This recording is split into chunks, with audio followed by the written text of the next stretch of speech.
On this edition of Shelby This Week, a new sign means new sponsorship. An investment is being made into Freedom Hill, so find out what officials had to say about the controversial illegal dumping conspiracy that's made headlines for weeks.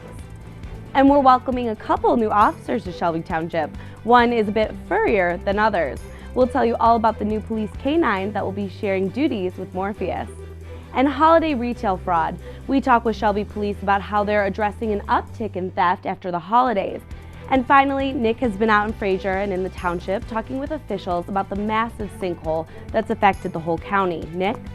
The massive sinkhole in Frazier has been making national headlines for weeks now. But how does this catastrophe affect Shelby Township and its residents? We'll have that answer and much more right now on Shelby This Week.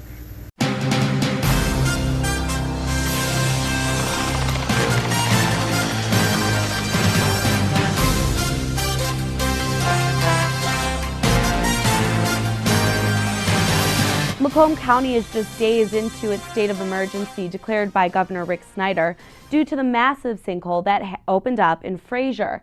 County officials are hoping this will bring in money from the state to help fund repairs. Back in 2014, Shelby Township experienced its own sinkhole on Hayes Road, just south of 24 Mile Road.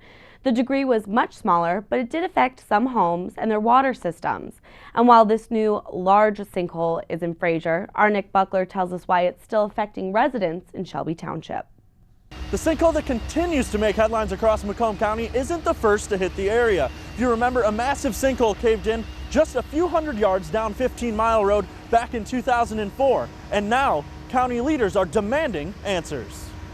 It's sad as a public official to realize that there are people working for another public official that had to be afraid to come forward to talk about what it is they know and what it is they can do to help fix the problem and be part of a solution. The cracking of a main sewage pipe has led to numerous problems that presumably resulted in the major sinkhole in Frazier. This pipe is the major runway for sewage to travel in Macomb County.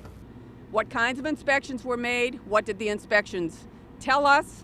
The condition of the pipe, the integrity of the pipe, was there any maintenance? I don't have those answers today, but I'm telling you I'm going to get those answers. Residents from across Macomb County are being asked to conserve water any way they can, because this does affect the entire county. What Macomb County's asked us to do is conserve water as much as we can. If you're brushing your teeth, turn your water off while you're brushing your teeth. Only turn it on when it's needed. Take shorter showers, take showers instead of baths. If you're washing dishes by hand, don't let the water run as you're washing the dishes. Not only has the sinkhole forced residents to evacuate their homes, it has also affected neighborhoods and local businesses. Lots of traffic, lot of speeders up and down the street. This week has been pretty slow. Not really much happening at all aside from the construction going on. As the pipe contains raw sewage, when it breaks, well, everyone knows it. The smell is terrible. Officials have said the repairs to this project could take up to a year or more, which means more limbo for residents and local businesses. Reporting for Shelby This Week, I'm Nick Buckler. Now to an update on the woman involved in a crash just before Christmas, which we brought to you on our Shelby TV Facebook page. A 22-year-old woman driving this white BMW crashed into an electrical box, causing an outage in the area of 24 Mile and Shelby Road. She was hospitalized in serious condition. While we haven't been informed on the status of her current condition, we have been told she's okay and recovering. 6 men, including a couple from Shelby Township, are facing charges in connection with buying, storing, and shipping stolen cell phones. Police searched 13 locations during their investigation, most in Macomb County. They say a group of men had storefront locations where they would accept new stolen cell phones.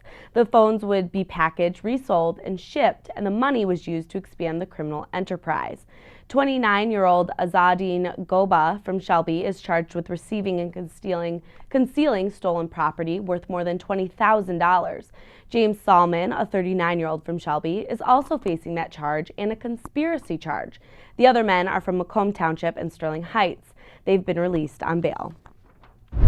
For retail stores in Shelby Township, the holiday season brought in a lot of business, but it also brought an increase in retail fraud and thefts. Shelby police say the busiest days for theft happened just before payday on Wednesday. Police are now turning their attention to organized crime, working with other departments in other communities. We all get together, we share information, we share emails every day and bulletins.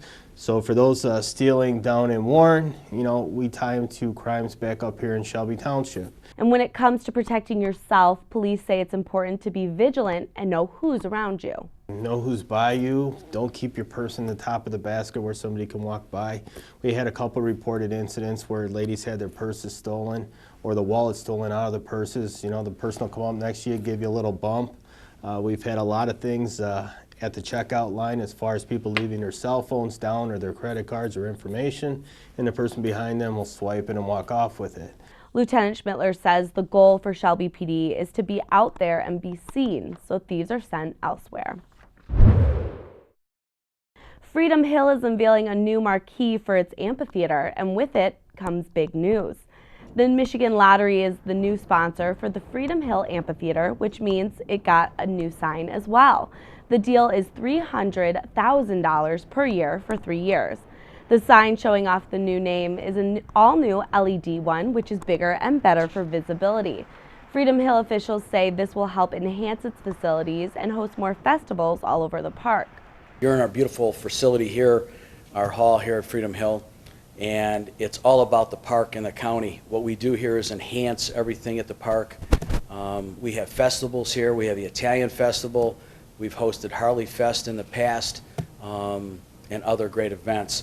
So it's not always about Freedom Hill, it's about the whole park and how the county and the citizens enjoy this. And of course, they couldn't escape questions about illegal dumping battle between County Executive Mark Hackel and Warren Mayor Jim Fouts. Fouts claimed there was illegal and dangerous dumping going on at the park, allegations that were strongly denied by Hackel, who was supposed to address the issue at this conference, but was tied up at the Public Works office. We're told he was on a conference call with Governor Snyder about the Frazier Sinkhole at the time. But the chief deputy executive says the Michigan Lottery wouldn't have sponsored Freedom Hill if those claims were true. When you look at the major sponsor that Mr. Chelani and his group were just successful in acquiring, the Michigan State Lottery would not invest money in this place if they did not feel it was a vibrant venue, period. And with all that sponsored money, Freedom Hill's goal is to bring in more artists and groups. They've already put the money to good use, bringing in Santana for the first time ever on August 8th. A new year has brought a new police officer to Shelby Township. You'll be seeing a new face on the force, Officer James Noblesdorf, who was just sworn in by Clerk Stanley Grote. He brings over 30 years of law enforcement experience with him and will start a 16-week field training program, preparing him to serve here.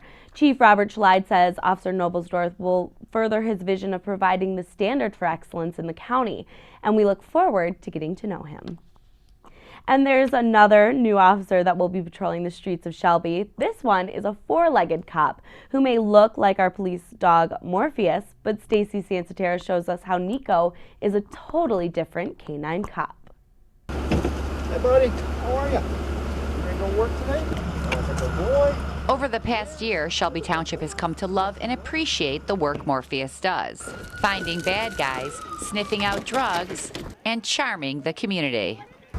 Oh, that's a good boy. There you go. But cops can't work 24 hours a day, 7 days a week. Nico, here. And that's where Nico comes in. Nico is a 17-month-old German Shepherd. He's from Czechoslovakia. He does both narcotics detection and tracking and apprehension. So he's considered what's a dual-purpose canine dog.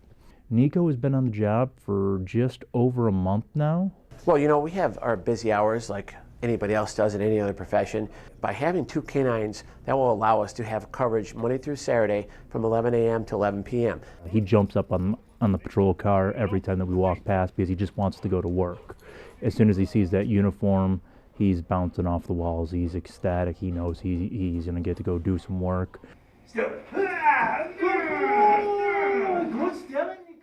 We train once a week. We train for at least 8 hours every week. State mandates that you train for 8 hours a month. We do a little bit over and above that. We work on our narcotics detection, our tracking, we work on apprehension, we work on obedience, we work on every facet that is utilized with the dog during day-to-day work. And even though Nico and Morpheus are partners in crime, they don't even know it yet because they have never worked together. They can't really be around each other due to the fact that they're high-drive dogs. And one of the drives within dogs are to achieve more of a higher standing in the pack. And when they want to try to achieve a higher standing in the pack, the way they do that is through showing dominance over another dog. A big welcome to Shelby Township, Nico. For Shelby This Week, I'm Stacy Sansatera.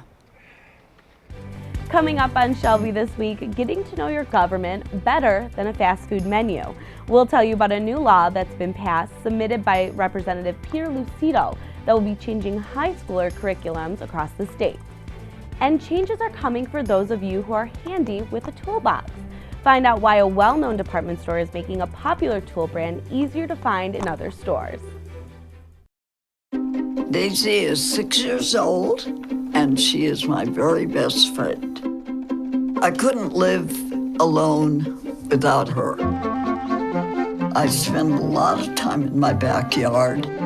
I feed the birds and the bees. I love my flowers. The color in my garden keeps the pink in my cheeks. I was very independent and thought I could take care of myself. I fell and I had to have Meals on Wheels. I love them. They're my savior. And I look forward to the volunteers because they've all become my friends. My name is Lola Silvestri. America, let's do lunch. 1 in 6 seniors faces the threat of hunger, and millions more live in isolation. Drop off a hot meal and say a quick hello. Volunteer by donating your lunch break at americaletsdolunch.org.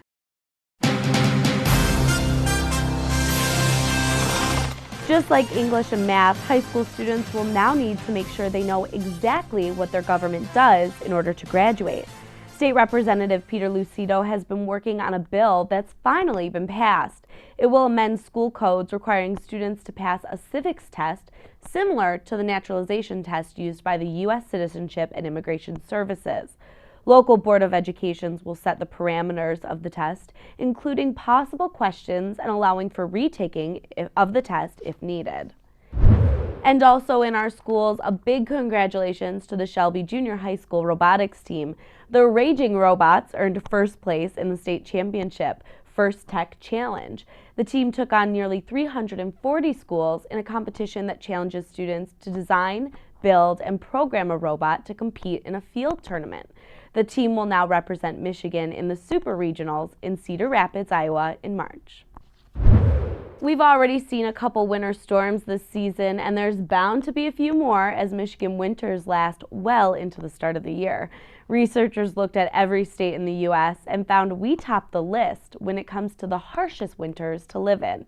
They looked at weather patterns, average temperatures, how quickly Department of Transportation clears highways, interviews with residents, and winters as a whole. Minnesota took number 1, citing some areas have seen more than 100 inches of snow at a time, and the bone-chilling negative 60 degrees in temperature. Michigan ranked second with the worst winters thanks to the continuous cloud coverage that starts in October and doesn't end until April most years. Researchers said while Alaska has harsh, snowy weather, the only reason the state took the 3rd spot is because where people choose to live isn't the worst in terms of storms. And they also cited those who live in Alaska are people who choose to live in winter weather. States with the least harshest winters are California, Arizona, and number 1, Hawaii. In an effort to halt sliding sales, Sears is making a deal with one of its biggest, most exclusive products. Sears will be selling its Craftsman tool brand to Stanley Black & Decker for $900 million. The deal will provide a cash infusion after sales dipped 13% last year. Currently, 90% of Craftsman products are sold through Sears and Kmart. Stanley will pay Sears $525 million when the deal closes and another $250 million after 3 years. Stanley will pay Sears a percentage of its new sales for 15 years, and during that time, Sears will continue to sell Craftsman products royalty-free. This will broaden the distribution of the well-known tool brand and will protect Stanley from risks related to the uncertain future of Sears. Craftsman officials say the tool's lifetime guarantee warranties are not in jeopardy with this sale. How is your New Year's resolution going? Surveys show the majority of people ditch their resolution within a week of the new year, but the Detroit Zoo is looking to help you with that.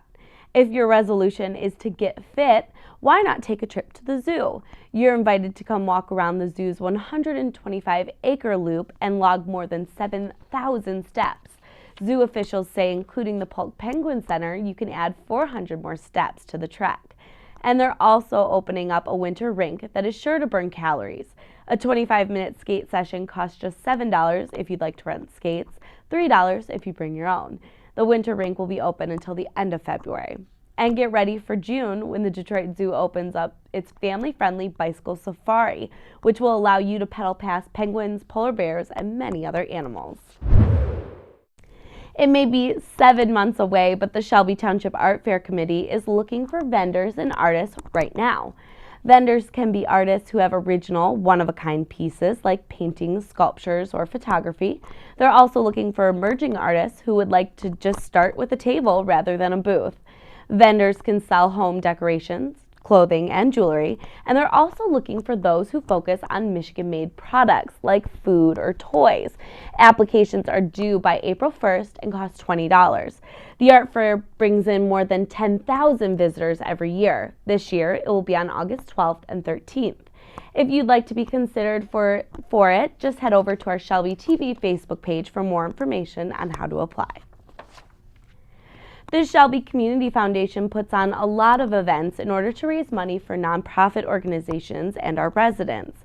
The next upcoming event is the annual Snowflake Social. Mark your calendar for Friday, January 27th.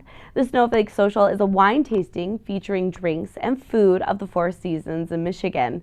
All the money raised will continue to support various projects.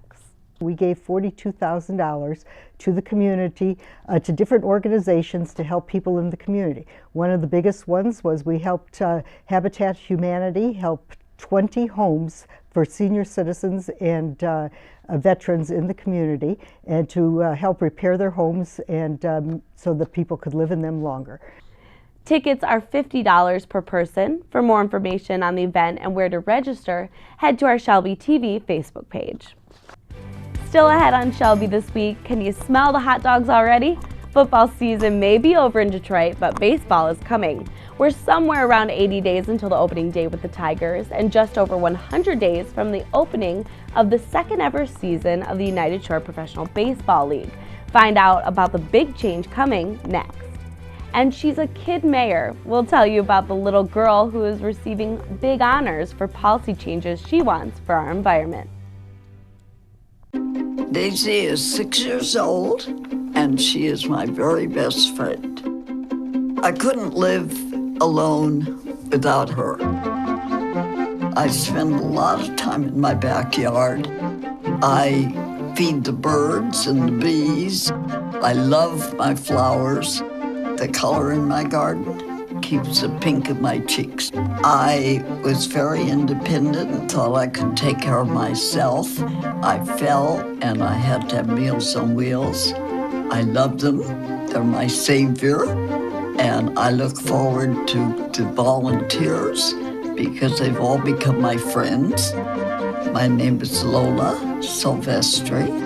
America, let's do lunch. 1 in 6 seniors faces the threat of hunger, and millions more live in isolation. Drop off a hot meal and say a quick hello. Volunteer by donating your lunch break at americaletsdolunch.org.